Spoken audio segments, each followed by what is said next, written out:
დაინახა ხალხი და ავიდა მთაზე. როცა დაჯდა, მივიდნენ მასთან მისი მოწაფეები. მან გახსნა ბაგე, ასწავლიდა მათ და ეუბნებოდა. ნეტარ არიან ღარიბნის სულით, ვინაიდან მათია ცათასასუფეველი. ნეტარ არიან მგლოვიარენი, ვინაიდან ისინი ნუგეშცემულნი იქნებიან. ნეტარ არიან თვინიერნი, ვინაიდან ისინი დაიმკვიდრებენ ქვეყანას. ნეტარ არიან სიმართლისათვის მშიერ მწყურვალნი, ვინაიდან ისინი გაცხებიან. ნეტარ არიან მოწყალენი, ვინაიდან ისინი შეწყალებული იქნებიან. ნეტარ არიან გულით სუფთანი, ვინაიდან ისინი ღმერთს იხილავენ.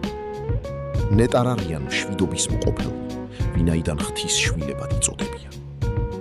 ნეტარ არიან სიმართლისათვის დევნილნი, ვინაიდან მათია სასუფეველი ცადა. ნეტარ ხართ თქვენ, როცა გაგლანძღავენ, გაგდევნიან და ყოველნაირად ბოროტს იტყვიან თქვენზე ჩემს გამო. იხარეთ და იმხიარულეთ, ვინაიდან დიდია თქვენი საზღაური ცაში. ასევე დევნიდნენ წინასწარმეტყველთ, რომლებიც თქვენზე უწინ იყვნენ.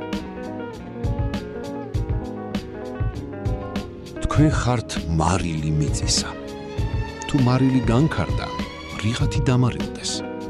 ის უკვე აღარაფრად გამოდგება, მხოლოდ გარეთ უნდა გადაყარო, კაცთაგან გასათელად. თქვენ სოფლის ნათელი ხართ. მთის წვერზე მდებარე ქალაქი ვერ დაიმალება. სანთელს რომ აანთებენ, ჭურჭელ ქვეშ კი არ დგამენ, არამედ სასანთლეზე, რომ ყველას გაუნათოს სახლში. ასევე ანათებდეს თქვენი ნათელი ადამიანთა წინაშე, რათა ხედავდნენ ისინი თქვენს კეთილ საქმეებს და ადიდებდნენ თქვენს მამას, რომელიც ზეცაშია. არა დასარღვევად, არამედ აღსასრულებლად. არ იფიქროთ თითქოს რჯულის ან წინასწარმეტყველთა გასაუქმებლად მოვედი. გასაუქმებლად კი არა, აღსასრულებლად მოვედი. ჭეშმარიტად გეუბნებით თქვენ, ვიდრე ცა და მიწა არ გადაივლის, არც ერთი იოტა, ან და არც ერთი წერტილი არ გადაივლის რჯულისა, ვიდრე ყოველივე არ აღსრულდება. ამრიგად, ვინც დაარღვევს ერთს ამ უმცირეს მცნებათაგანს და ისე ასწავლის ადამიანებს, უმცირესი დაერქმევა მას ცათასასუფეველში, ხოლო ვინც ასრულებს და ასწავლის, მას დიდი დაერქმევა ცათასასუფეველში. ვინაიდან გეუბნებით თქვენ, თუ თქვენი სიმართლე არ აღემატება მწიგნობართა და ფარისეველთა სიმართლეს, ვერ შეხვალთ ცათასასუფეველში. თქვენ გსმენიათ, უთქვამთ ძველებისთვის, არაკლა, ვინც მოკლავს სასჯელის თანამდები იქნება. მე კი გეუბნებით თქვენ, ვინც უმიზეზოდ განურის ხდება თავის ძმას, სასჯელის თანამდები იქნება. ვინც თავის ძმას ეტყვის რაკა, სინედრიონის თანამდები იქნება, ხოლო რომელიც ეტყვის სულელო, ცეცხლის გეენის თანამდები იქნება.